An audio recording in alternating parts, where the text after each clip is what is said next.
Caramba! Você me deu um baita susto. Que sangue todo é esse, cara? E aí, você tá vivo? O que aconteceu aqui? Não aconteceu nada. Eles olham para quem vence e dizem: ele teve sorte. O homem comum adora a palavra sorte. Ele usa a sorte como um escudo para proteger o próprio ego ferido. É muito mais fácil acreditar que o universo escolheu alguém aleatoriamente do que admitir que você é preguiçoso. A verdade é que a sorte não existe para quem fica no sofá. O homem que vence não tem sorte. Ele fabrica a própria sorte batendo a cabeça contra a parede até a parede quebrar. O mundo moderno te ensinou a ser um cara legal. Te disseram que você precisa ser pacífico, compreensivo, inofensivo. Mas aqui vai a primeira pílula de realidade do seu dia. Um homem inofensivo não é um homem bom. Ele é apenas fraco. Ele não faz o mal porque não tem capacidade para isso. A verdadeira bondade, a verdadeira força, exige que você tenha um monstro dentro de você e que você o mantenha sob absoluto controle voluntário. Você precisa dessa dureza, você precisa dessa frieza sob comando.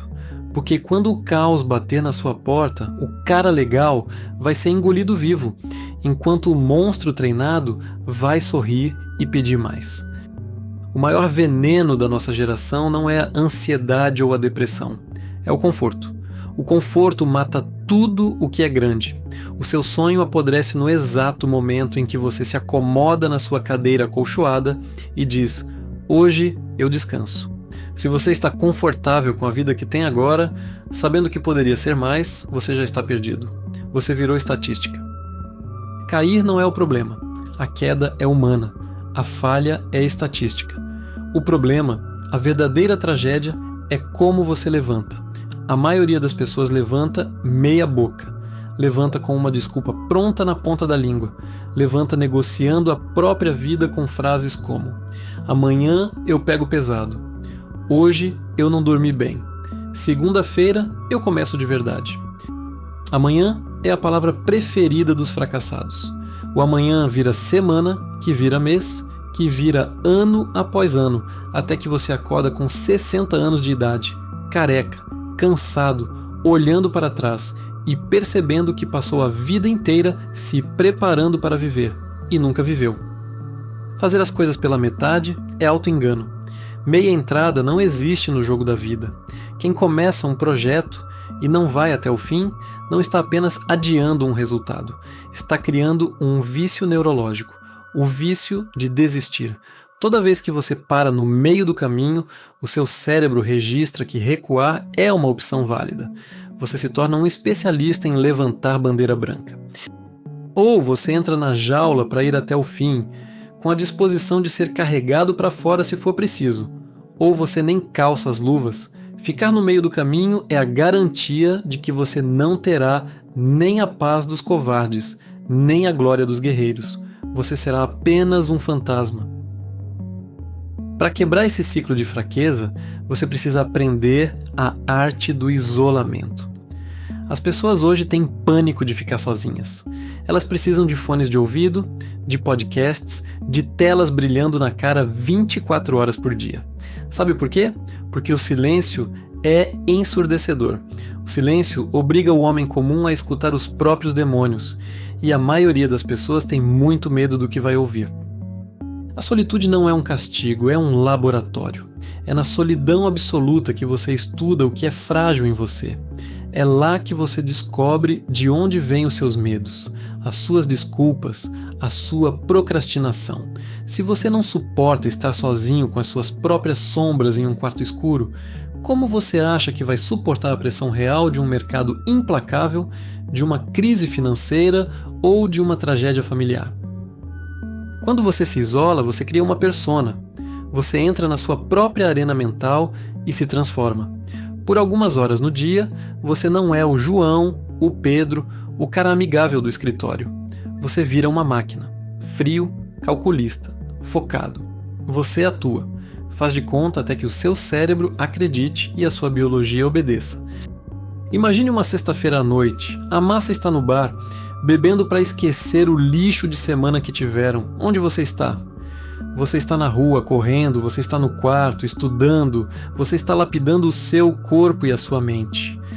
No sábado de manhã, eles vão acordar zonzos, arrependidos e com a conta bancária mais vazia. Você vai acordar adiantado, com a alma leve e o corpo forte. 30 minutos de esforço extra por semana somam dezenas de horas no final do ano. É matemática básica, não é mágica motivacional. É essa diferença ridícula de pequenos nãos que você dá ao prazer imediato, que separa o ordinário do lendário. E quando você começar a mudar, prepare-se. O mundo não vai te aplaudir. Os seus amigos vão te chamar de louco. A sua família vai dizer que você está exagerando. Os críticos vão aparecer em cada esquina da sua vida. Sabe o que significa quando começam a te criticar? Significa que você mexeu na ferida deles. Haters só falam porque a sua disciplina escancarou a preguiça deles. A sua força tocou onde dói, na inércia profunda de quem eles são. Críticos não perdem tempo com quem está parado no fundo do poço. Eles só atacam quem ousa subir, quem ameaça o status quo, quem lembra a eles do potencial que eles mesmos jogaram no lixo. Qual deve ser a sua resposta? O silêncio e o resultado. Não peça permissão para agir, não peça desculpas por ser obcecado e, principalmente, não pare para bater boca com quem não construiu nada. Enquanto eles falam, você constrói. Enquanto eles riem da sua dedicação, você sobe de nível.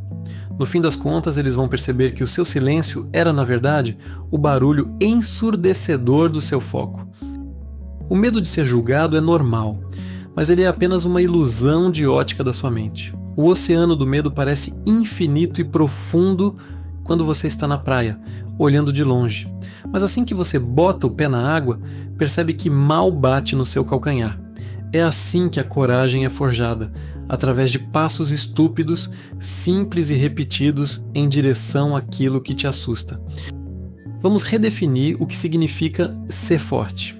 As pessoas acham que força é gritar, bater no peito, postar foto na academia parecendo invencível. Errado. A força real é silenciosa. Força é calar a boca, focar no objetivo e continuar caminhando quando ninguém está te vendo.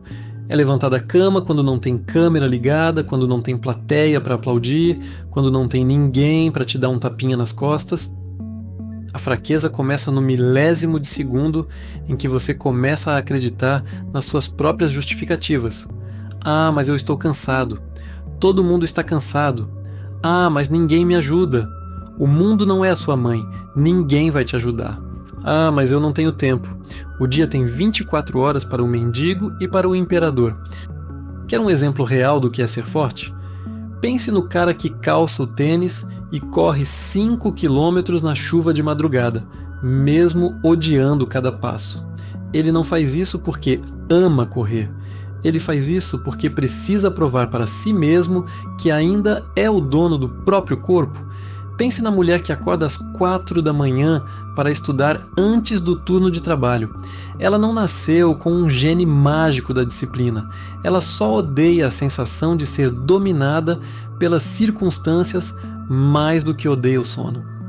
Isso é ser inquebrável. É não dar ouvidos à voz na sua mente que te implora para voltar para debaixo das cobertas. É levantar, mesmo tremendo de frio, de medo ou de cansaço, e dizer em voz alta: hoje eu ainda mando nessa porcaria. Ser forte não é ser imune à dor, como um super-herói de quadrinhos. Ser forte é olhar no espelho, admitir que está doendo pra caramba, que você quer chorar, que parece que não vale a pena. E ainda assim, fechar a cara e fazer o que precisa ser feito. A diferença entre os nomes que entram para a história e os nomes que são enterrados no esquecimento não é o talento. A diferença é a tolerância. A capacidade absurda de suportar a monotonia, de fazer o básico bem feito todos os santos dias, sem precisar que ninguém segure a sua mão. Você não precisa ser o mais inteligente da sala. Não precisa ser o mais rápido, nem o mais talentoso. Você só precisa ser o mais difícil de quebrar. O mundo só entende e respeita um único idioma, a linguagem brutal da superação e do resultado. Se você ouviu isso até aqui, a negociação acabou. A partir de hoje, se for começar, vá até o fim, ou nem perca o seu tempo. Não busque a perfeição, busque ser inquebrável. Desça aos comentários agora e sele o seu destino. Escreva: eu sou inquebrável. Assuma esse compromisso com a pessoa que te encara no espelho. E se você tem coragem de olhar para o abismo todos os dias, se inscreva no canal e deixe seu like. Agora levanta a cabeça, vá para a sua guerra e não volte de mãos vazias.